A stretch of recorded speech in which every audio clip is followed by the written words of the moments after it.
Türkmen Hava Yolları Agentliginde korrupsiya jinayetlerinin üstünün açılandığı barada habarlara garamazdan gullukda para almak ve tecrübesi devam edýär. Ýolagçylardan biletlerin döwlet bahasının üstüne yeni 5 etse para sorulýar.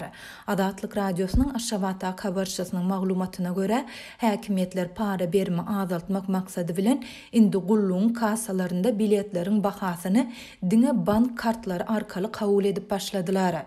Ýöne bu paranyň aradan aýrylmagyna ýardam bermedi. Kassa işgärleri online biletlerin haçan we haýsy wagtda internetde satyp çykaryljakdygyny bilýärler. Olar biletlerin tas ählisini satyn alyp, soňra da kassalaryň üstü bilen başga adamlara resmileşdirýärler.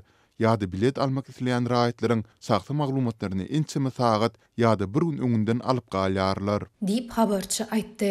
Kassa işgärleri döwlet bahasy 150 manat olan bilet üçin 800 manat para soraýarlar. Olar ýolagçylardan biletiň döwlet bahasyny bank karty arkaly parany bolsa nagt tölemegi talap edýärler. Agentligiň web saýtyndan bilet satyn almak tas mümkin däl. Diýip habarçy sözüne goşdy. Adatlyk baýdylanlar barada Türkmen Hava Ýollaryndan goşmaça maglumat ýa kommentariýa alyp bilmedi. Prezident Serdar Berdimuhammedowyň 8 dekabrda geçiren Döwlet Howpsuzlyk Geňeşinde ýurduň baş prokurory Türkmen Hava Ýolları Agentliginde korrupsiya jinayetleriniň üstünün açylandygyny hasabat berdi. Aşgabatlylaryň ençemesi korrupsiya jinayetlerinde aýyplanýanlaryň görkezilmegi bilen hiç sadyň üýtgemeýändigine ünsü çekip muny häkimetleriň nobatdaky göz boýagçylygy atlandyrýar. Bu aralykda Lewap vilayatynyň Türkmenabad şäherinde ýüze gola ýaşaýjy global pandemiýanyň başynda halkara uçar gatnawlarynyň ýatyrylmagy zerarly ulanyp bilmedik uçar biletlerini gaýtadan dikeltmek ugrunda tagalla edýär. Döwlet telewizionasynyň maglumatlarynyň soň biletleri köýen raýatlar ýene Türkmenabadyň halkara aeroportunyň gazna bölümine bardylar. Olar 2020-nji ýylyň fevral we mart aýlary üçin satyn alan biletleri bilen daşary ýurtlara gidip bilmänliklerini aýdyp biletleriniň gaýtadan dikeldilmegini soradylar.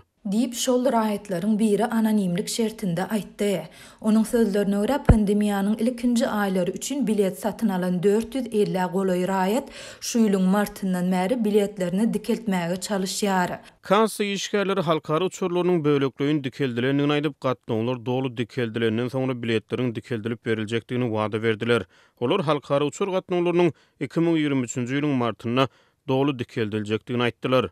Diýip Türkmenabadly raýat bellidi. Adatlyk uçar biletleriniň töweregindäki kynçylyklar, biletleriň tapdyrmaýandygy we olaryň döwlet bahasynyň üstüne para sorulýandygy barada ýyllar boýy habar berip gelýär.